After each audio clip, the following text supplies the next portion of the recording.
Lies have a tendency to perpetuate more lies and cause rifts to form between people. There's nothing in my life that I don't want you to know everything there is to know about. I look out the window toward Julian's car. I can't see him, but I know Victor is curled up in the back seat of it, taking a nap. I return my gaze to Julian and say, "Then, in the spirit of complete disclosure, I need to tell you something about Victor." Julian's eyes narrow on me, filled with obvious curiosity as to what I will say next. He remains silent, patiently waiting for me to continue.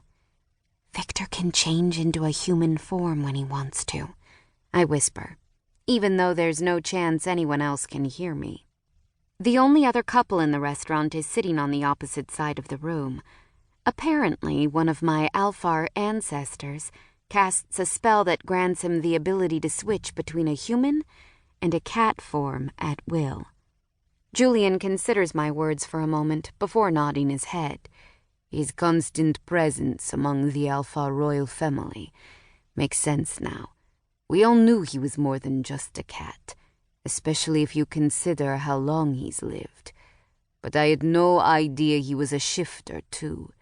Julian covers the hand he holds with his other one before saying, "I suppose he was upset with me for kissing you on the beach, because he expects you to marry an Alfar to continue the lineage of House Moonshade."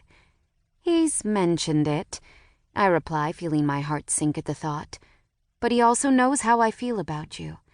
So me choosing you over them shouldn't come as any surprise.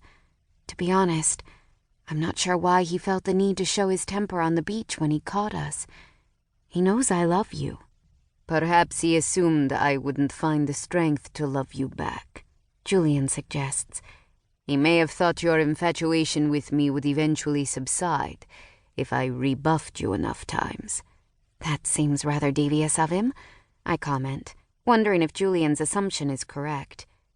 The Alfar believe in keeping their bloodlines as pure as possible. They frown on their royals fraternizing with humans, much less marrying them and having children.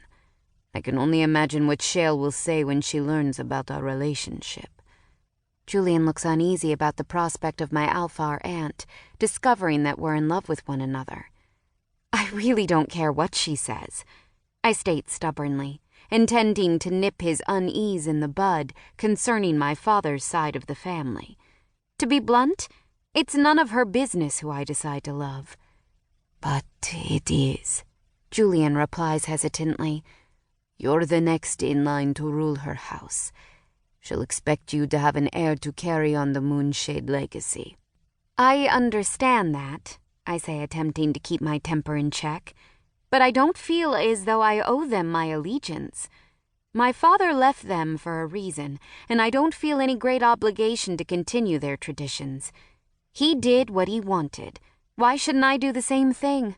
Besides, I'm only half Alfar. Maybe they don't even want me to rule them." "Then why would they send a Valengard detail to protect you?" Julian points out. "Shale seems to be a nice person, and whether she likes it or not, I am her niece. I'm sure she's only doing what she believes my father would have wanted."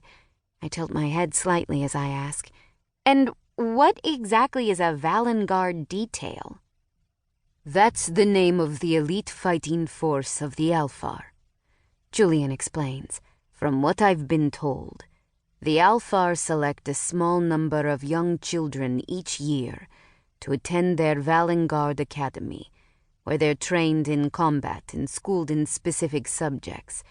When they graduate, their sole purpose is to protect the rulers of the 5 Alfar houses, especially those within the royal family." "Protect them from whom?"